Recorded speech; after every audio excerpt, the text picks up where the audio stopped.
11장. 원하건대 너희는 나의 좀 어리석은 것을 용납하라. 청하건대 나를 용납하라. 내가 하나님의 열심으로 너희를 위하여 열심을 내노니 내가 너희를 정결한 처녀로 한 남편인 그리스도께 드리려고 중매함이로다. 그러나 나는 뱀이 그 관계로 하와를 미혹한 것 같이 너희 마음이 그리스도를 향하는 진실함과 깨끗함에서 떠나 부패할까 두려워하노라. 만일 누가 가서 우리가 전파하지 아니한 다른 예수를 전파하거나 혹은 너희가 받지 아니한 다른 영을 받게 하거나 혹은 너희가 받지 아니한 다른 복음을 받게 할 때에는 너희가 잘 용납하는구나. 나는 지극히 크다는 사도들보다 부족한 것이 조금도 없는 줄로 생각하노라. 내가 비록 말에는 부족하나 지식에는 그렇지 아니하니 이것을 우리가 모든 사람 가운데서 모든 일로 너희에게 나타내었노라. 내가 너희를 높이려고 나를 낮추어 하나님의 복음을 값없이 너희에게 전함으로 죄를 지었느냐. 내가 너희를 섬기기 위하여 다른 여러 교회에서 비용을 받은 것은 탈취한 것이라. 또 내가 너희와 함께 있을 때 비용이 부족하였으되 아무에게도 누를 끼치지 아니하였음은 마게도냐에서 온 형제들이 나의 부족한 것을 보충하였음이라. 내가 모든 일에 너희에게 폐해를 끼치지 않기 위하여 스스로 조심하였고 또 조심하리라. 그리스도의 진리가 내 속에 있으니 아가야 지방에서 나의 이 사랑이 막히지 아니하리라. 어떠한 까닭이냐? 내가 너희를 사랑하지 아니함이냐? 하나님이 아시느니라. 나는 내가 해온 그대로 앞으로도 하리니 기회를 찾는 자들이 그 자랑하는 일로 우리와 같이 인정받으려는 그 기회를 끊으려 함이라. 그런 사람들은 거짓 사도요 속이는 일꾼이니 자기를 그리스도의 사도로 가장하는 자들이니라. 이것은 이상한 일이 아니니라. 사탄도 자기를 광명의 천사로 가장하나니 그러므로 사탄의 일꾼들도 자기를 의의 일꾼으로 가장하는 것이 또한 대단한 일이 아니니라. 그들의 마지막은 그 행위대로 되리라. 아멘.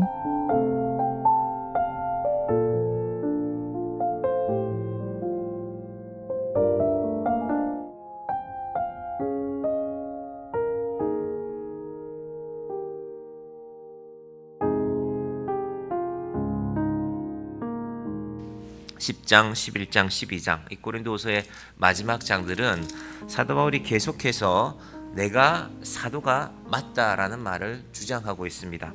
이것은 마치 제가 설교단에 설 때마다 제가 정영교회 목사가 맞습니다, 저는 목회자로서 제대로 준비된 사람이 맞습니다라고 계속 말하는 것 같습니다. 이상하지 않습니까? 사도 바울도 생각합니다.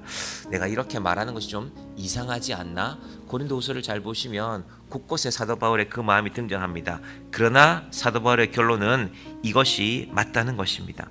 내가 사도임을 계속 주장해야 되고 반대로 너희를 찾아온 그 예루살렘에서 왔다는 그 사람들은 엉터리다. 이 모든 일들이 뭐와 연관되어 있냐면요, 사랑에 연관되어져 있습니다. 그 사람들이 정말 내가 너희를 사랑한 것만큼 사랑하느냐라는 근본적인 질문이 깔려 있는 것입니다. 그래서 사도 바울이 오늘 시작할 때도요 1절부터 어리석은 것을 용납하라. 내가 똑같은 말을 할 것이다. 내가 너희의 사도가 맞다. 내가 너희를 정말로 사랑하는 하나님이 보내신 사람이다라는 것을 말씀하고 있는 것입니다. 사도 바울은 이 관계를 성도와 나는 어떤 사람이냐, 너희와 예수님을 중매한 사람이다. 이것이 오늘 사도 바울이 주장하는 첫 번째 관심입니다. 자, 내가 너희를 하나님 앞에 예수님 앞에 중매했다는 것입니다. 자, 2절 보십시오. 내가 하나님의 열심으로 너희를 위하여 열심을 내노니 내가 너희를 정결한 처녀로 한 남편인 그리스도께 드리려고 중매함이로다. 그러나 나는 뱀이 그 관계로 하와를 미혹한 것 같이 너희 마음이 그리스도를 향하는 신실함과 진실함과 깨끗함에서 떠나 부패할까 두려워하노라. 무슨 말이냐 하면은 바울이 좋은 처녀가 있어서 좋은 총각에 중매를 했습니다. 영적인 결혼식, 예수님에게 너희를 중매를 했는데 너희가 결혼하기 전에는 이 남자를 쳐다봐도 되고 저 남자를 만나봐도 되고 그건 상관없다. 그러나 이제 너희는 결혼하는 뭡니다. 결혼한 사람이, 결혼한 여자가 이 남자도 가서 만나보고 또 저 남자도 찾아가고 이러면 안 되지 않느냐? 지금 예루살렘에서 온 그 사도들이 말하는 그 유혹에 빠지는 것이 바로 그런 모양새가 된다라는 것입니다. 사도 바울은 그래서 또 말하는 것입니다. 내가 다시 말해야 되겠다. 내가 자꾸 반복해서 말한다고 해서 나를 어리석게, 같은 말 반복하면 어리석어 보이잖아요. 나를 어리석게 여기지 말라. 중요하기 때문이다. 그리고 너희를 사랑하기 때문이다. 또 하나는 이 결혼이 중요하기 때문이다. 너희가 예수님을 만나서 결혼했는데 자꾸 왜 엉뚱한 데 쳐다보려고 하느냐라는 말씀이 오늘 본문의 첫 번째 단락입니다. 그러면 사도 바울은 내가 하나님의 열심을 가지고 너희에게 열심히 그리스도를 전하였다라는 이 말씀을 하고 있는 것입니다. 사역자의 제일 큰 사명은 성도들이 예수님을 만나게 하는 것입니다. 목사를 좋아하는 것도 좋죠. 목사가 인기가 있으면 목사 본인도 목회하는 것이 아마 신날 수도 있을 것입니다. 그런데 목사만 좋아해서는 안 됩니다. 목사는 여러분이 저를 좋아하라는 게 아니라 사람은 언제 어떻게 변할지 모르거든요. 사람은 언제 어떤 모습으로 변할지 모릅니다. 그래서 목사의 할 일은 성도들이 예수님을 만나고 하나님의 말씀을 듣고 깨닫게 하는 것입니다. 아, 하나님이 정말로 나를 사랑하시는구나. 이번 주에는 제가 주일날 설교드릴 내용은 사도신경 가운데 죄를 용서받는 것과 라는 이 부분인데, 제가 누가복음 말씀으로 이렇게 말씀을 전할 것인데, 내가 뭔가를 해서 하나님께 얻는 인생이 아니구나. 하나님이 나를 용서하시려고 항상 기다리고 계시는 분이구나. 그런 하나님을 만나게 해야, 성도들이 그런 하나님을 만나야 되는 것입니다. 그러면 사도 바울이 이 신앙생활의 중요한 한 가지 요소를 오늘 말씀에 덧붙이고 있습니다. 그 부분이 5절부터 10절 말씀인데요. 자, 5절 볼까요? 나는 지극히 크다는 사도들보다 부족한 것이 조금도 없는 줄로 생각하노라. 그들이 말하는 대로 예루살렘에서 온 사도들의 추천서를 받았다는 그 사람들이 말하는 대로 내가 사도들의 추천서는 받아오지 않았다. 그러나 나는 분명히 주님을 직접 만났다. 그래서 나는 누구보다도 사도의 자격이 충분하다는 것입니다. 그러면서 이 예루살렘에서 온 자들이 고린도에 있는 사도 바울을 반대하는 자들, 다르게 말하면 고린도 교회 안에서 이런저런 문제를 일으킨 자들과 함께 마음을 맞춘 것이 하나 있는데 사도 바울의 말입니다. 이거 다르게 말하면 설교거든요. 자, 6절 보십시오. 내가 비록 말에는 부족하나 지식에는 그렇지 아니하니. 사도 바울이 어떤 면이 그런 면이 있었을까? 사도 바울이 아마도 혹시 말을 더듬지는 않았을까? 혹은 사도 바울의 설교가 보통 말하던 그 호소력 있는 그런 설교가 아니지 않았을까? 그런데 예루살렘에서 온 그 사람들은 호소력 있게 웅변을 잘하는 사람, 설교라고 잘 들어보면 저분은 지금 웅변을 하는 건지 설교를 하는 건지 헷갈릴 때가 있거든요. 그런데 웅변을 잘하면 사람 마음이 빨려듭니다. 진리는 아닐지 몰라도. 그런 면에서 사도 바울이 내가 비록 말에는 부족하나, 옛날 성경에는 말에는 졸하나라고 되어져 있는데 말이 쫄병이라는 거죠. 말이 꼴찌라는 거죠. 그렇지만 진리에는 그렇지 않다는 것입니다. 하나님을 아는 지식에는 결코 그렇지 않다라는 것입니다. 자, 7절도 봅니다. 내가 너희를 높이려고 나를 낮추어 하나님의 복음을 값없이 너에게 전함으로 죄를 지었느냐? 사도 바울이 교회에서 정해진 사례를 받지 않으려고 애썼습니다. 왜 그랬을까? 교회 여러 상황이 힘든 일이 많았겠죠. 그래서 가능하면 고린도 교회에도 부유한 자들이 있었을 것이고 또 형편이 좋지 않은 자들도 있었기 때문에 가능하면 내가 자비량으로, 그래서 고린도에서 사도 바울이 텐트 만들었습니다. 브리스길라와 아굴라와 함께. 8절 봅니다. 내가 너희를 섬기기 위하여 다른 여러 교회에서 비용을 받은 것은 탈취한 것이라.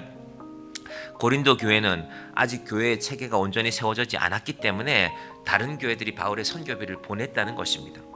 지금 우리 교회도 사실은 외부에서 헌금해 주는 분들이 계십니다. 우리 교회가 생긴 지 얼마 되지 않아서 예배당을 건축하면서 그분들은 처음부터 도왔던 분들이 아닙니다.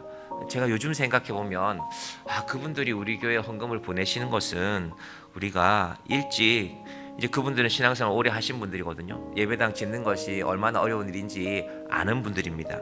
자기 교회를 열심히 섬겨가는 분들입니다. 그런데 이렇게 우리 교회에 헌금을 보내는 것은 우리 교회가 이렇게 예배당을 짓고 하는 일들이 어려움을 알기 때문에 그렇게 보내시는 것이라고 그렇게 생각합니다.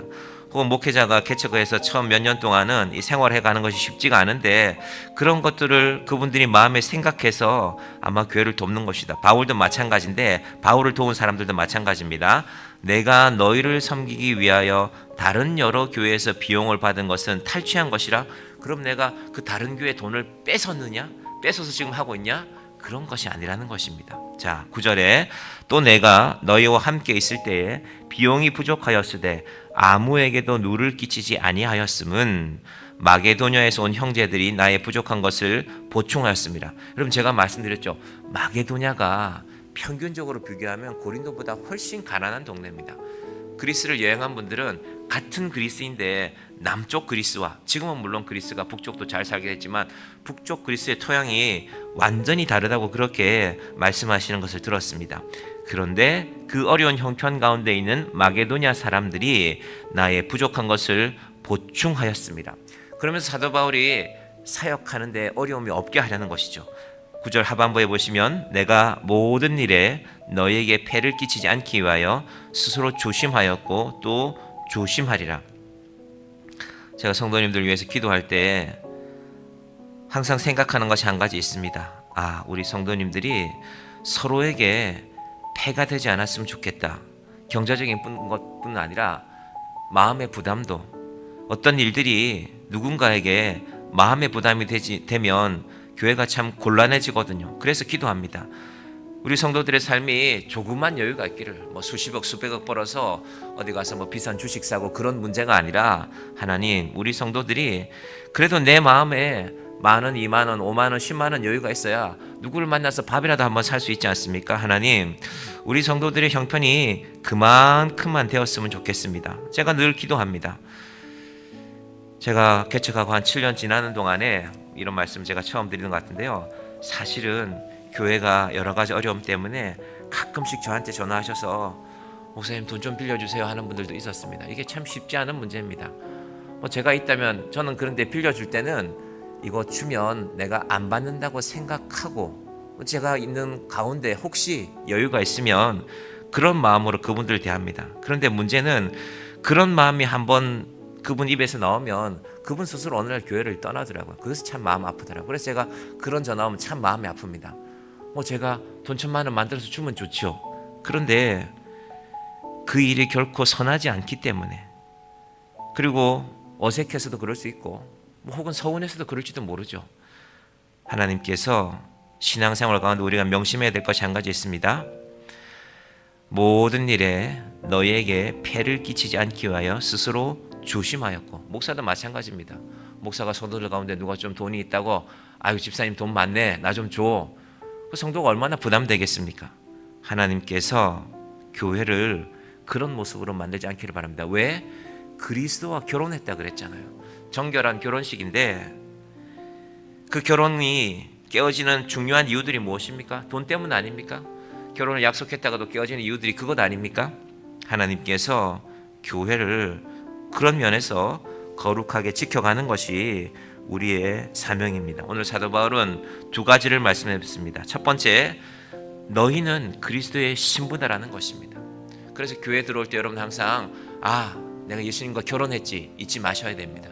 신앙생활에 가시면서도 내가 예수님과 결혼한 사람이지, 결혼은 예수님과 했는데 늘 세상에서 돈만 바라보고 살면 그 신앙이 제대로 되겠습니까? 안타까운 일이죠. 그래서 우리가 첫 번째는 교회는 예수님과의 거룩한 결혼식이다. 두 번째는 사도 바울이 교회를 지켜가기 위하여서 아무에게도 누를 끼치지 아니하였다.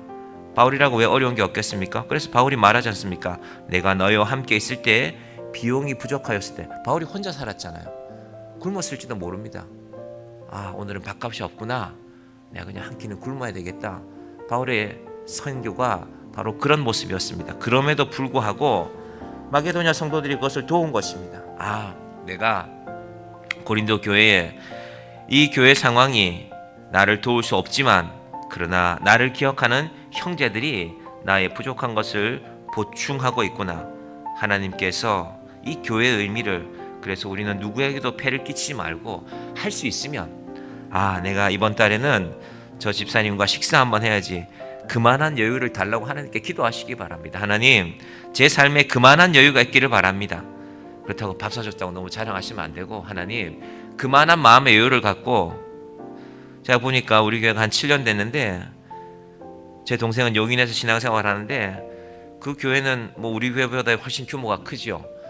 뭐 성도들이 거의 같이 살아요. 같이 밥 먹고 같이 놀러도 가고, 물론 우리 교회보다는 젊은 분들이 좀 많아서 그런지는 모르겠지만, 하나님 교회가 저런 면도 있어야 되는데 어디 갈 때는 아이도 맡기고 서로 그렇게 도우면서, 하나님 교회가 신령한 것에서 하나가 되고, 그리고 서로에게 누를 끼치는 것이 아니라 서로를 도와가는, 서로를 세워가는 그런 우리 교회로 세워줄 수 있기를 함께 기도하는 이 아침이 되기를 바랍니다. 기도하겠습니다. 하나님 아버지, 감사합니다. 사도 바울이 고린도 교회를 향하여서 중요한 두 가지 말씀을 하고 있습니다. 너희는 그리스도와 결혼한 자라는 것입니다. 하나님, 예수님을 신랑으로 맞이한 우리가 엉뚱한 남자들 쳐다보고 엉뚱한 여자들 쳐다보며 살아가는 어리석은 인생 되지 않게 하여 주시옵소서.